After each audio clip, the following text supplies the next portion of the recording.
I don't know if you work for a company that has a mission statement. If you were to say the mission statement, could you? It's interesting that when it comes to the organization of the church is put here by God for a very specific purpose. In fact, we've rephrased our mission statement in Amazing Love, and maybe you know it, you can say it with me. We're here to reach the lost with the love of Christ. And this is not something we made up. This is not something that I said, well, I got a really good idea, guys. This is what we should do.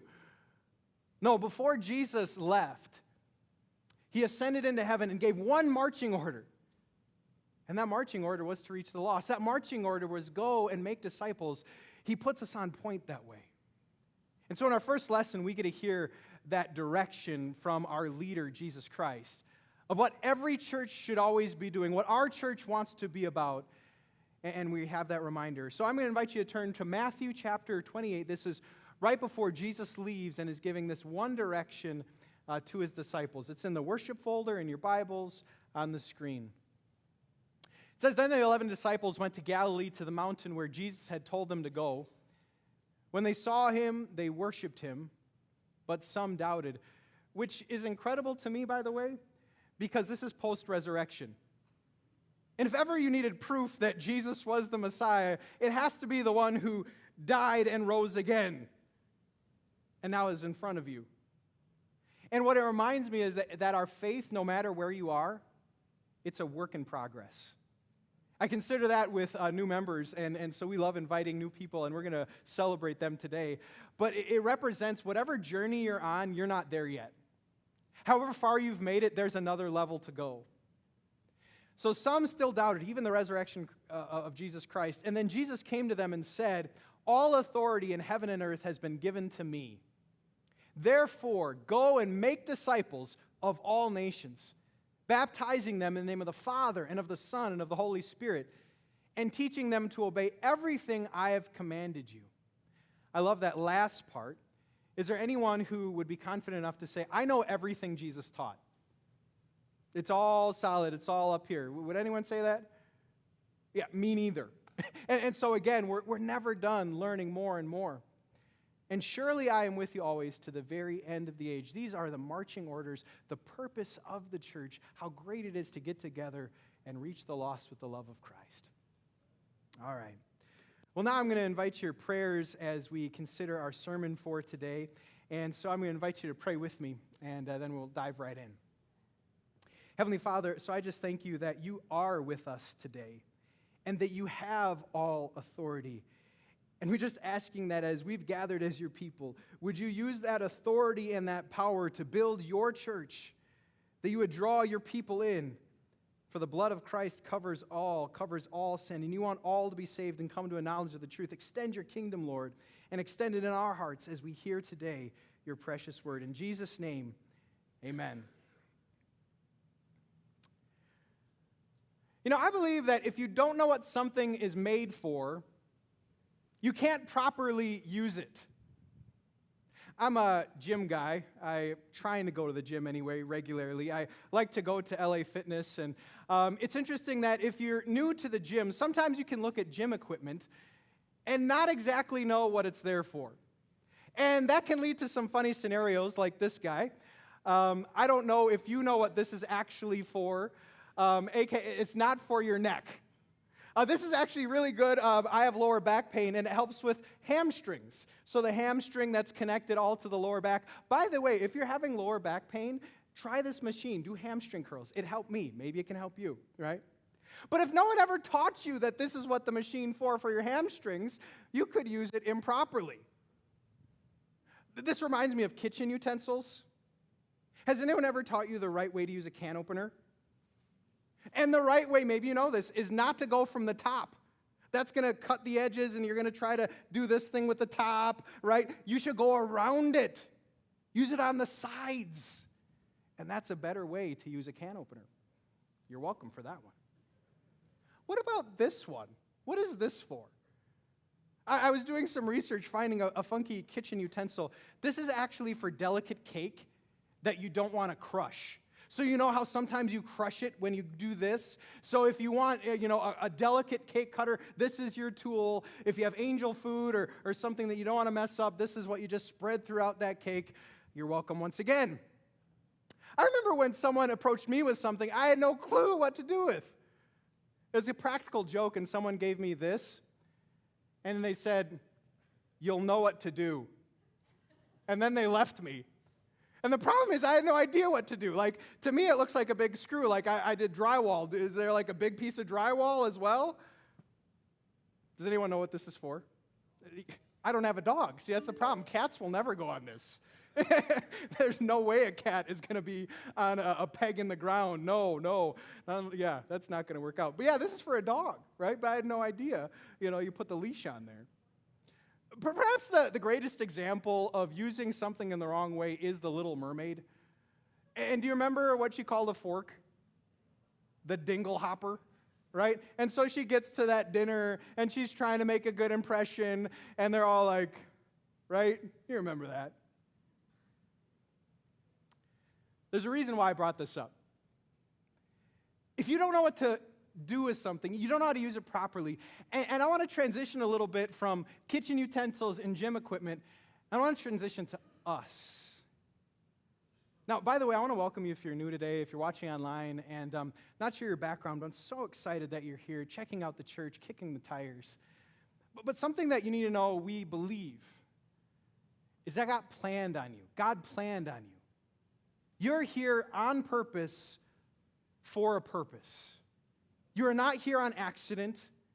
You're not put together by happenstance as some random builder. No, you are made exactly by design in an incredible way for something to do. Psalm 139 lets us know this. Psalm 139 is just a great one about life. It's a great one that says, He knit us together in our mother's womb. Maybe you know those words. He ordained all of our days. For example, you didn't pick your birthday.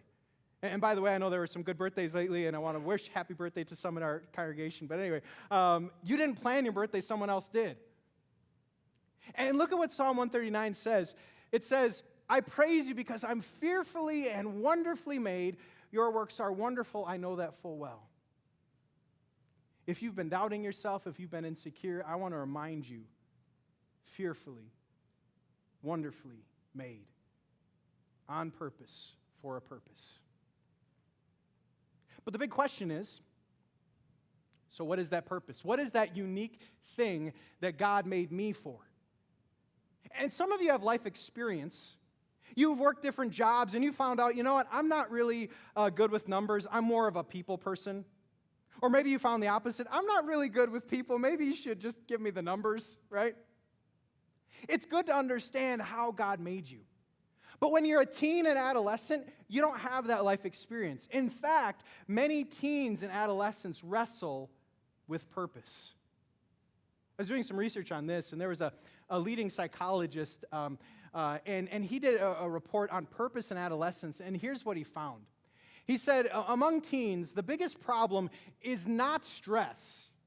It's not that they're overloaded, they can handle that, they're growing up into that, but rather it's meaninglessness. And that makes a ton of sense to me.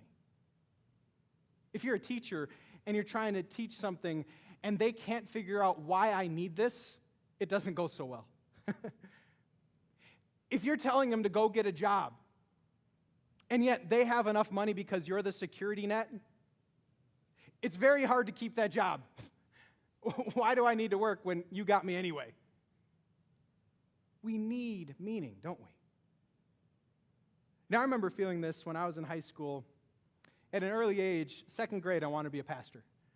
I had this picture that I drew of me preaching in a pulpit in second grade. Not that I was a second grade pastor, but anyway, in second grade, I drew the picture, and everyone else was singing, do Lord, oh do remember me, an oldie but goodie. And so I knew from a very young age I wanted to tell people about Jesus. All I wanted to do, nothing even as close.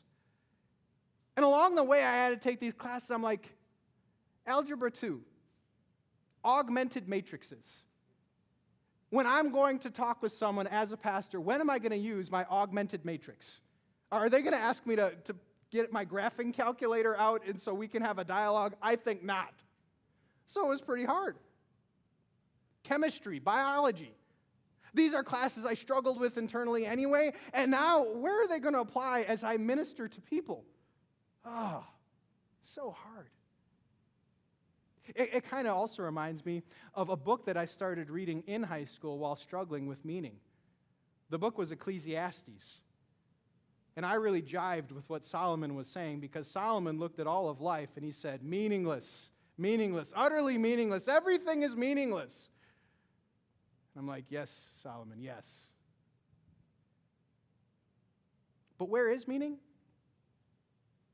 If you read Ecclesiastes, if you've walked long in life, where is meaning? Now, the key in Ecclesiastes was to understand that without God, there is no meaning. But with God, in everything you do, in every schoolwork, in every job you've had, in every relationship with God, it all matters. When you infuse God into a situation in what you do for work, it all then matters as we tie our story to His. And that's what I want to talk about. So we are in this series asking for a friend, and we've considered a great many questions. Why are there hypocrites? Should I trust the Bible? Some good dialogue. But this one does come up. You know, what am I here for? And it's a conversation I've had with an elderly woman who couldn't work the job she used to work and wasn't able to function in the way she was able to function because her health was failing.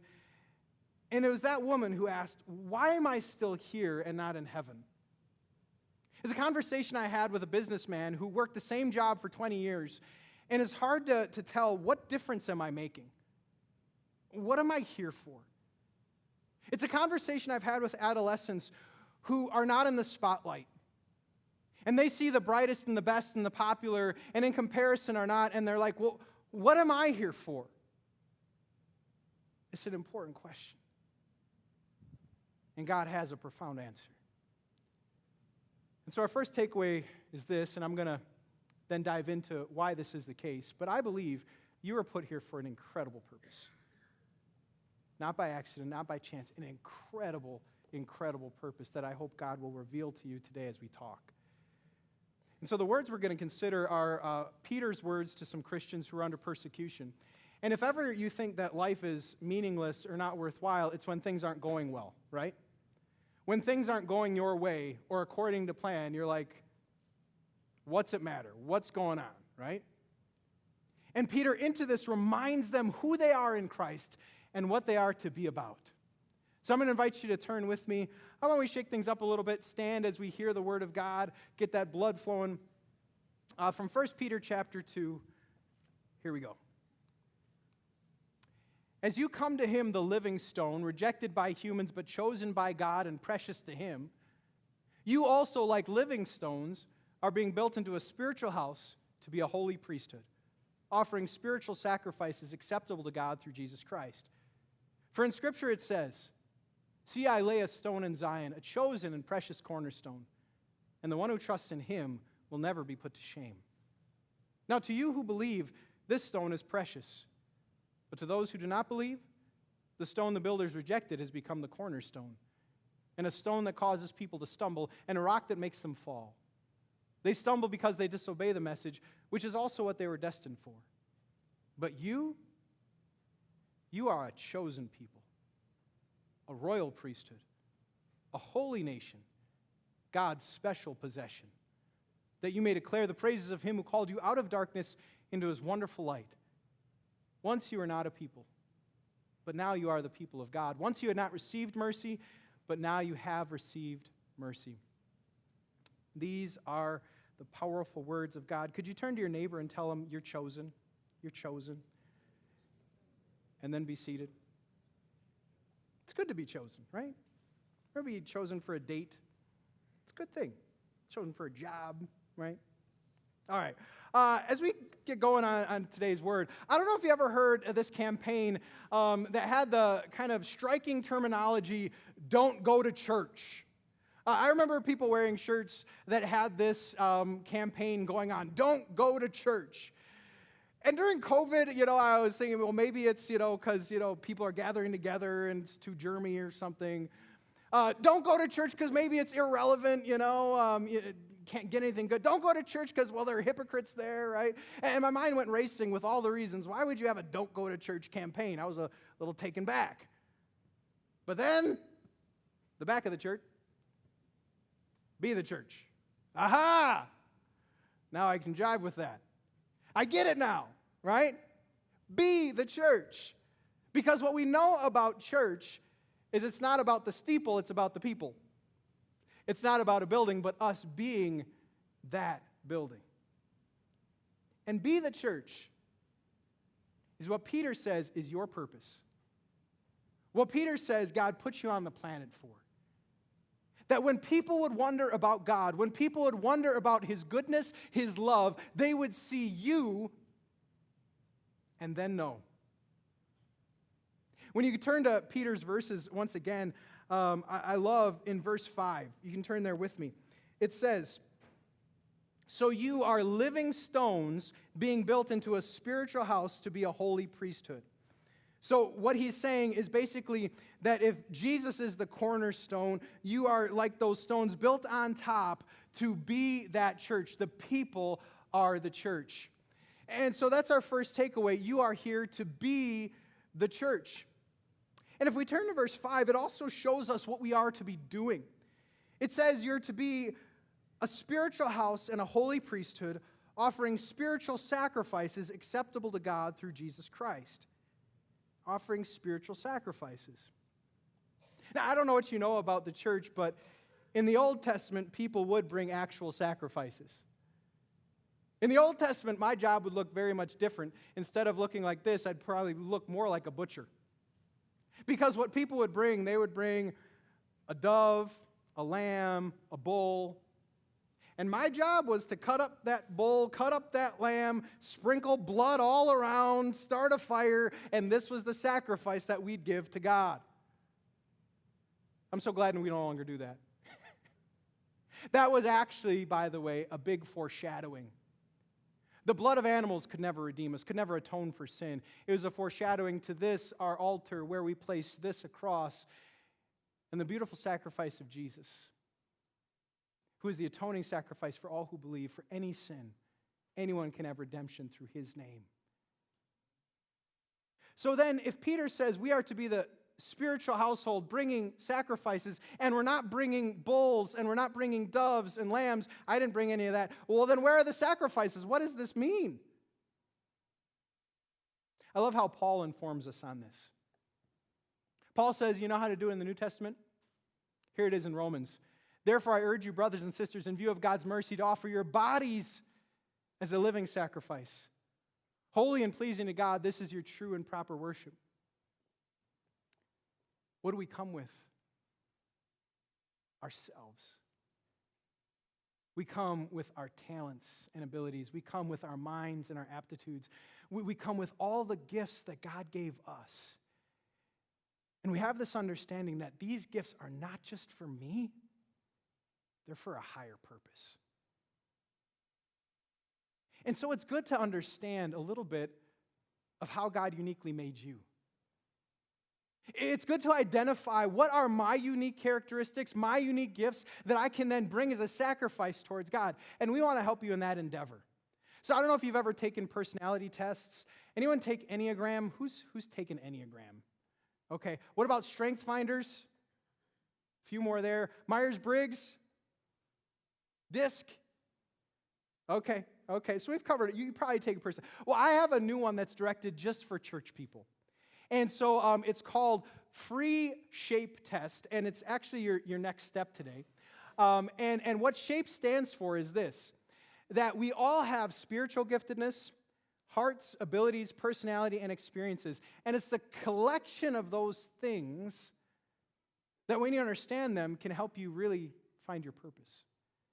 So you have homework to do today, and that homework is to go to freeshapetest.com, take the test, and share the results with our amazing admin, Devin. And we're going to correlate, and we're going to see what you found. By the way, it only takes about 15 minutes, right? So you've watched reels that are longer than that. 15 minutes, and get that in, and we will help you then put those skills into the church. We'll be able to consult with you and make sure that your passion points are finally aligned to what God has in mind for you. But you know what the temptation is? The temptation is to take strength finders and understand who I am and use it only for me. These are my opportunities and my gifts, and it's for my kingdom. What this kind of reminds me of is a man who I dearly love named Michael Jordan. Anyone else like Mike? Right? I mean, Air Jordan, jumping from the free throw line. Can you ever be more confident than anyone than the Bulls in the 90s? Come on. Right? When I was growing up, there was this jingle by Gatorade. It was a great jingle. It went, like Mike, if I could be like Mike, I want to be like Mike. Anyway, and I sang that, right? And so as a kid who was watching The King of Clutch, man, I wanted to be like Mike. Until his Hall of Fame speech. Now, his Hall of Fame speech was a grown man crying like no one else. But the reason I was a little bit off put is because instead of giving glory to anyone else, what he basically went up there and said is, my competitive fire got me here. And he basically was describing all the things that put a log onto his competitive fire, and he had an axe to grind against any coach, any naysayer, anyone who thought was better. And so he used that moment basically to be like, yep, I showed you. And that, to be honest, was a little off-putting. Now, Mike, I still love you. You know, if you want to send me a signed jersey, that'd be fine. I'm sure you're watching now. But honestly, we can't pick on him too much because aren't we all tempted to do that? When God makes a way, when he gives an increase, when people notice a talent, an ability, a possession that ultimately he gave, isn't there a bit of temptation to say, well, you know, I did work pretty hard. You know, I went to this school, and it took a long time to go to that school, and I really tried hard, and boy, do we work hard in this family, and the temptation is to say, well, look at me. Yes, I earned it. But we're going to confess soon. Who gave you your mind, your eye color, your birth date, your aptitude, your height, your hair color, almost everything, your opportunities, your household? Yes, there is a little bit of what we apply, but even the strength to apply is inspired by health and the Holy Spirit. And so too often we're tempted to take the platform and the glory from God, because that platform is to say, hey, it's all about him. I'm put here on this planet to shine a light for him. If people take notice of me, you know what the opportunity is? To point it to him. One of my favorite pictures of a Christian is that of someone on a movie set. And on a movie set, sometimes you have someone who's just holding a reflector. And that reflector has one purpose, which is to shine the correct amount of light onto the scene. Right? And so they hold the reflector, not because they're important, because they need to reflect it to what is important, what's going on. That's you. And that's me. When the light comes here, my only job is to take that light. Can you see Jesus? Because, man, if they see Jesus, they'll have their socks knocked off. They'll be astounded. They'll have everything they ever needed, and nothing else will come close. When they see me, oh, I'll disappoint you real quick. When they see him, they have everything. I love what it said about Jesus. It said not only is he the cornerstone, but I had fun translating, it also called him a capstone. And I was doing some research on what a capstone is, and I'm not a builder, but I found this to be the case.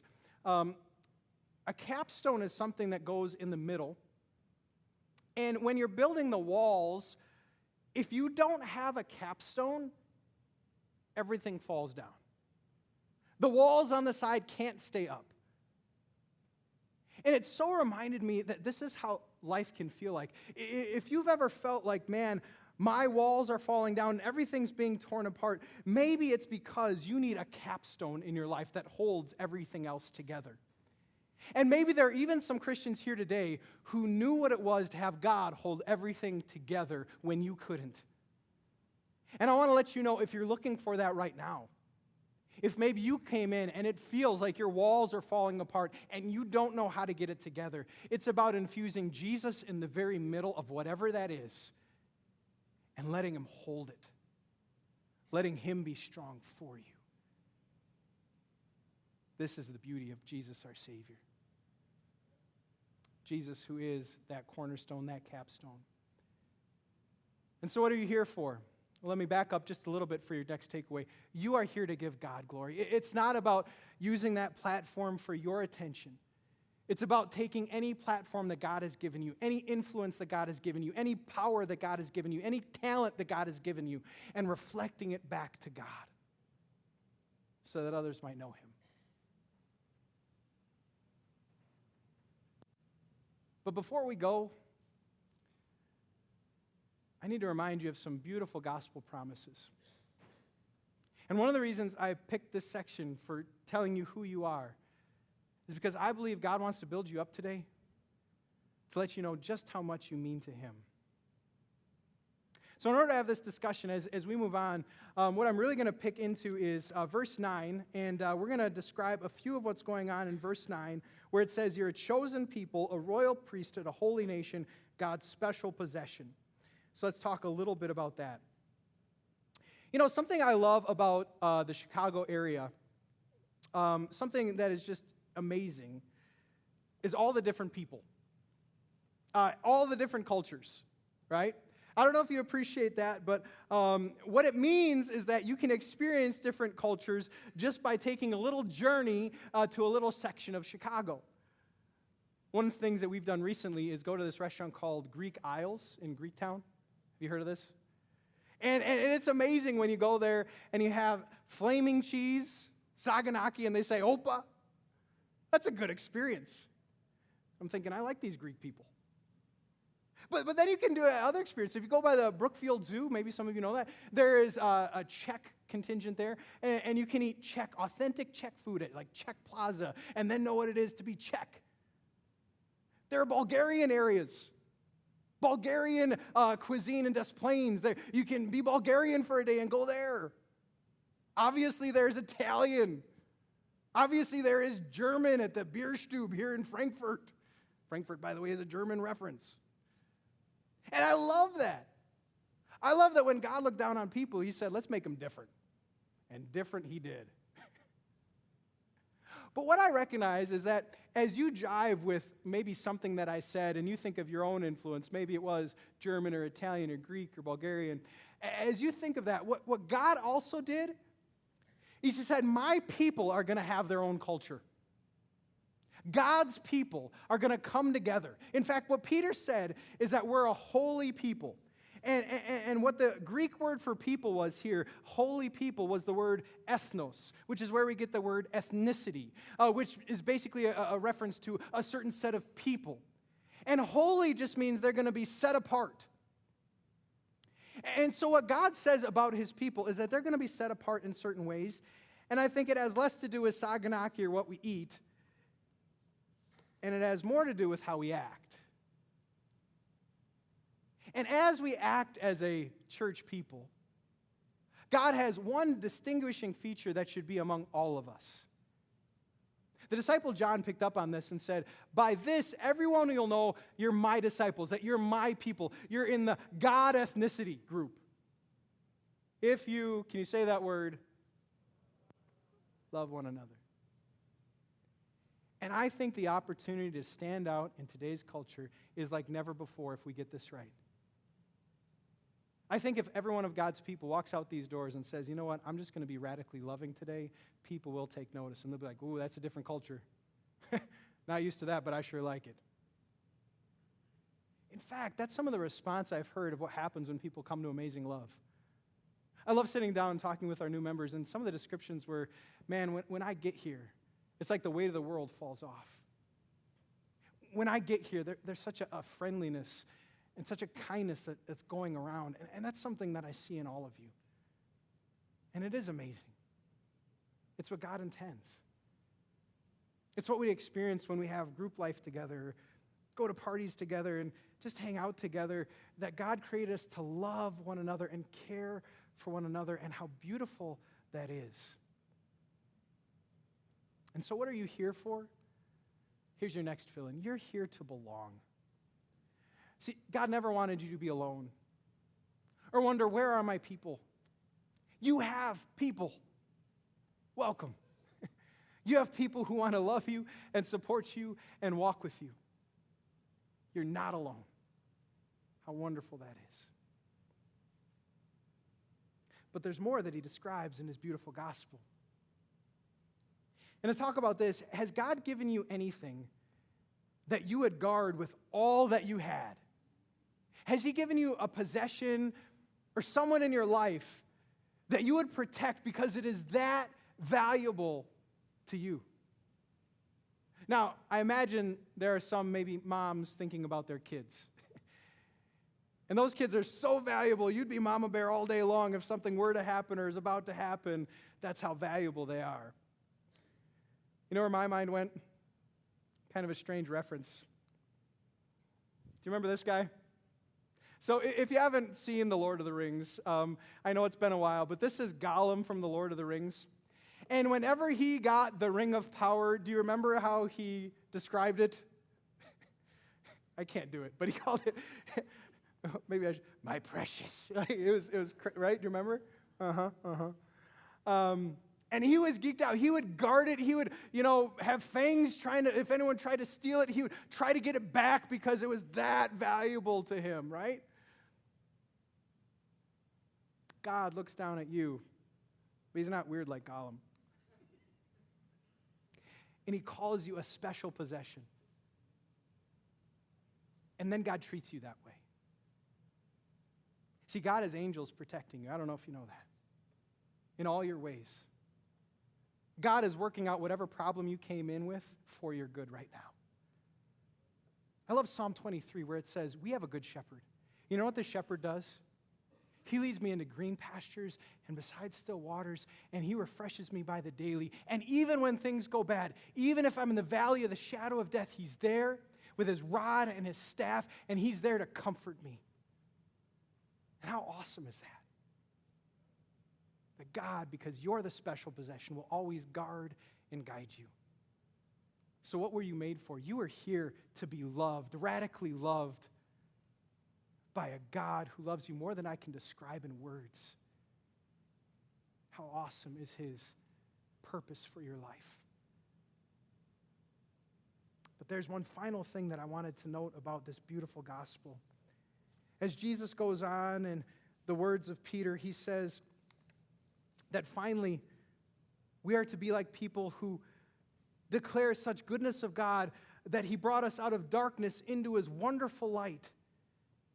And so in the Bible, we hear descriptions of the light of the world. And the question is, who is the light of the world? Is the light of the world Jesus, or is the light of the world us? So raise your hand if you think it's Jesus. Raise your hand if you think it's us. And raise your hand if you think it's both. So it's both. It's both. That God actually made you to be a light bulb. And what does a light bulb do? A light bulb is here to shine. And that's what you are to do in how you love people and how you interact. That as you're shining, you're then shining bright for Jesus. And then reflecting that light to the light of the world. Who is the light? You are that light. Will people take notice? Man, I hope the Spirit empowers you. I hope that whatever hard situation you've been given, you can handle with love and with kindness and gentleness and fruits of the Spirit, so that ultimately people won't say, wow, look at you. But you'll be able to say, wow, look at Jesus. Now, as we close today, I realize that if you are new to Christianity and watching online, if you're new in this space, that was a lot to take in. This is a very Christian point of view on why we're here. And so if some of this was a lot for you, the last thing that I want to let you know is you are here because you're chosen. And how wonderful it is that out of all the people in the world, you were chosen today, or maybe even in your past, to know Jesus. One of the beautiful things about living this life is hearing the gospel, is being brought into the family. What a great purpose when God chooses you. And I believe every time we gather, it's reconfirming God chose you, He loves you, and He wants you not only now, but forever. May God give you that sense that you've been chosen to walk with Him here, to walk with Him forever. And may God give you strength to live for Him. I'm going to close with a prayer today. Let's pray together. Heavenly Father, I just praise you because before I could choose my birthday, you did for me. Before I could choose you, you chose me to belong. Help me by your Spirit to escape a meaningless life where my platform or power is just used for me. Guide me in how to bring myself as a living sacrifice in this season and in this place so that many, many more might know you, the light of the world, because we shined. In Jesus' name, amen. All right. Now, as people who gather together, one thing we do is we just confess together our faith. And today we're going to use the confession of the first article in Luther's explanation of how God made us. Feel free to join in. I believe in God the Father Almighty, maker of heaven and earth. I believe that God created me and all that exists, and that He gave me my body and soul, eyes, ears, and all my members, my mind, and all my abilities. And I believe that God still preserves me by richly and daily providing clothing and shoes, food and drink, property and home, spouse and children, land, cattle, and all I own, and all I need to keep my body in life. God also preserves me by defending me against all danger, guarding and protecting me from all evil. All this God does only because He is my good and merciful Father in heaven, and not because I have earned or deserved it. For all this I ought to thank and praise, to serve and obey Him. This is most certainly true.